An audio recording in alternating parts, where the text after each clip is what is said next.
Huawei just launched the new Mate 9, the company's latest big-screen flagship. And while the Mate brand dates back a few years now, all the way to the Ascend Mate in early 2013, it feels like interest in the company's phablets has been picking up new momentum lately, helped by devices like last year's Nexus 6P introducing the manufacturer to new audiences. We've already brought you an early hands-on look at the Mate 9, and now we're getting ready to settle in for our full review treatment, evaluating the performance of that new Kirin 960 processor and seeing what kind of photos are possible with that dual-camera Leica system.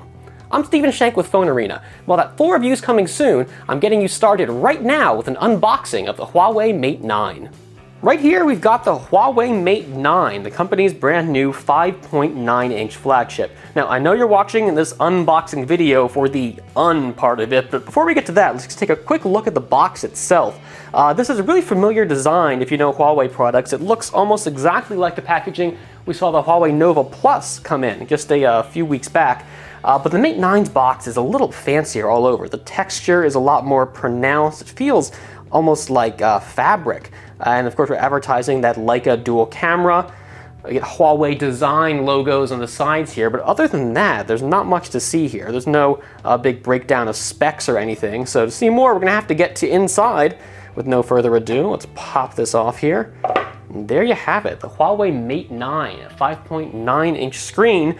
Despite that, the handset doesn't feel huge. Now, I don't usually do comparisons as part of an unboxing, but during my hands-on, I had mentioned that the phone was very similar in size to a model a lot of you are probably familiar with, the iPhone 7 Plus. Now, the Mate 9 is a slight bit thicker, to the tune of half a millimeter, but really, these two phones are super comparable in their size. And this is despite the iPhone Plus having a 5.5-inch screen, whereas Huawei gets a 5.9-incher, just because it's pushing those bezels all the way up to the edge. Screen on here, as you can see, Huawei's really pushing the limits of how close it can get the screen to the edges of its device there. So let's get rid of the iPhone for now and power this guy on. There we go. And while it's booting up, we'll take a quick look at the rest of the packaging here. And this box layout is reminding me a lot of the Nova Plus, to little surprise. Okay, here we've got our SIM tool. And probably some documentation in here. Oh, cool, nice little, it's a simple case, but if you want to keep the back of the phone looking nice, nice little plastic protector. Cool boot animation there. An intro guide.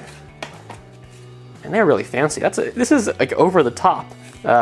This could just be like a transparent plastic bag for most manufacturers. I think with a textured black one here. Yeah, intro to the phone, quick start guide. Oh, I'm getting stuck to the bag, gross. Quick start guide, we're gonna take a look at that a little later. Actually, I might look at it as part of the review. Nothing else in here besides our SIM tool.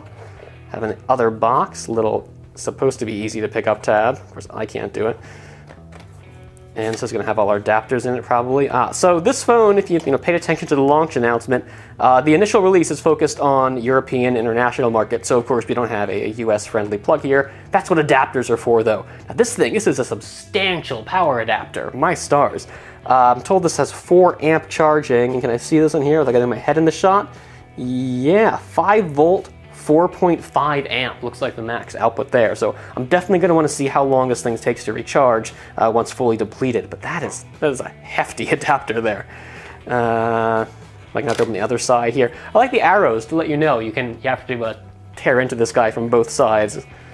So I don't feel like an idiot just banging on one end and nothing coming out. Have our headphones, standard looking earbuds. USB Type-C cable. USB Type-C is standard A. It's still not USB-C on the adapter itself.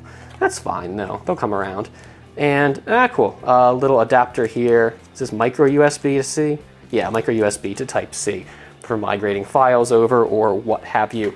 But here, I'll get to the actual phone hardware itself. That's what you came here for. Take a quick look at the back and introducing us to some of the hardware, power button, volume button, card tray, good stuff. There's those dual cameras that we're really interested in seeing what performance is like, along with the dual LED flash and I guess the laser assist. That's interesting. This looks like a microphone hole up top, but they're telling us it's the NFC sensor, which I'm sure is in the same area, but NFC don't need a hole. as well as you have the dual SIM explanation here. I can take 2 SIM cards, or 1 SIM and 1 micro SD if you want to add onto that storage. There is 64 gigabytes base storage here, so you may not even need to expand that, but if you want to, you can. Let's get this guy off and start getting into the hardware here, or software. Yeah, I know there's no SIM card in there. Maybe I'll take care of that later. All right, let's get Wi-Fi set up. Okay, moving forward in the setup process here, we're being asked to set up our fingerprint. Let's go ahead and get one in there.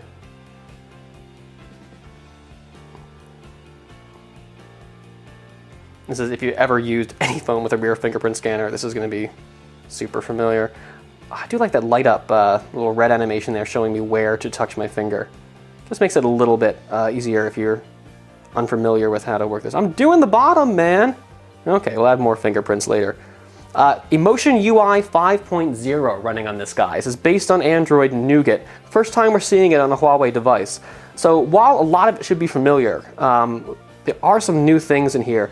Huawei really emphasized the extent to which it's using machine learning to try and smooth over a lot of the rough things you run into when using an OS for a while here. So it's really about optimizing the phone so it feels like it's new all the time. The company talked about doing a lot of cleanup work, defragmentation, compressing memory, trying to make everything really easy to access.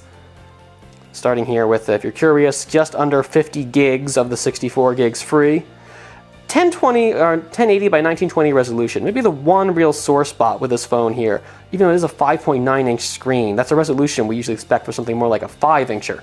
No quad HD present here, but we're going to see how it actually ends up feeling using this for a while, if that resolution does actually impact the experience, or if the phone's fine, and maybe if the resolution, the lower resolution here, helps to extend the battery life.